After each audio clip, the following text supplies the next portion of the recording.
देवेंद्र फडणवीस, आशिष शेलार आणि गिरीश महाजन यांना अटक करण्याचा महाविकास आघाडीचा डाव असल्याचा गौप्यस्फोट मुख्यमंत्री शिंदे यांनी केलाय।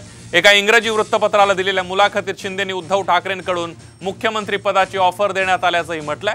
दरम्यान एकनाथ शिंदेंच्या आरोपानंतर राजकीय वातावरण चांगलंच तापलेलं आहे। पाहुयात एक रिपोर्ट। भाजपच्या नेत्यांना जेलमध्ये टाकण्याचा महाविकास आघाडीचा प्लॅन। मुख्यमंत्री एकनाथ शिंदेंचा खळबळजनक दावा।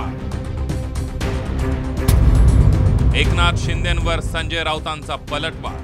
स्वतः एकनाथ शिंदे तुरुंगाला घाबरून पळाले ना। शिवसेनेमध्ये होते आणि भारतीय जनता पक्ष त्यांना तुरुंगात टाकणार होतं, ईडी आणि सीबीआय। भाजपच्या मोठ्या नेत्यांना जेलमध्ये टाकण्याची तयारी महाविकास आघाडी सरकारने केली होती, असा गौप्यस्फोट मुख्यमंत्री एकनाथ शिंदेंनी केलाय। एका इंग्रजी वृत्तपत्राला दिलेल्या मुलाखतीत एकनाथ शिंदेंनी चंद्रकांत पाटलांनी केलेल्या आरोपांची पुष्टी केली।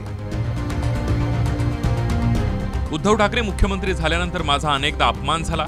वर्षावर बोलावून मला तासनतास थांबवून ठेवलं गेलं। याशिवाय माझ्याकडून नगर विकास खातं काढून घेण्याचा डाव होता, असं म्हणत एकनाथ शिंदेंनी बंडाचं स्पष्टीकरण दिलंय। याशिवाय देवेंद्र फडणवीस, आशिष शेलार, गिरीश महाजन यांना अटक करणं आणि 2024च्या निवडणुकीत भाजपचे आमदार फोडण्याचा महाविकास आघाडीचा डाव होता, असंही शिंदे म्हणाले। मुख्यमंत्रीपद ठाकरेंनाच हवं होतं, ठाकरेंना शिवसैनिकांना मुख्यमंत्री करायचं नव्हतं, असा आरोपही एकनाथ शिंदेंनी मुलाखतीतून केलेला। दरम्यान एकनाथ शिंदेंच्या आरोपांना संजय राऊतांनी प्रत्युत्तर दिलंय। एकनाथ शिंदेंनाच तुरुंगात टाकण्याची भाजपची योजना होती, शिंदे अटकेला घाबरून पळून गेले, असा पलटवार संजय राऊतांनी केला। त्या सरकारमध्ये एकनाथ शिंदे सुद्धा होते ना। स्वतः एकनाथ शिंदे तुरुंगाला घाबरून पळाले ना। शिवसेनेमध्ये होते आणि भारतीय जनता पक्ष त्यांना तुरुंगात टाकणार होतं, ईडी आणि सीबीआय। त्यांनी समोरून सांगावं, ते कुठे कुठे जाऊन रडले मला तुरुंगात जायचं नाही म्हणून। ते काय सांगतात? खोटे बोलतात। भारतीय जनता पक्षामध्ये एकतर भ्रष्टाचारांना स्थान आहे किंवा खोटं बोलणाऱ्यांना।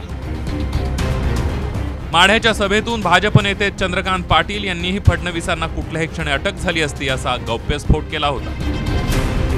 सरकार केलं, मी राज्याचा अध्यक्ष होतो, 33 महिने काय सहन केलं आम्हाला माहिती आहे। कुठल्या क्षणी देवेंद्रची नाटक होणार होती मला खात्री होती की हे भी दिन जाएगे।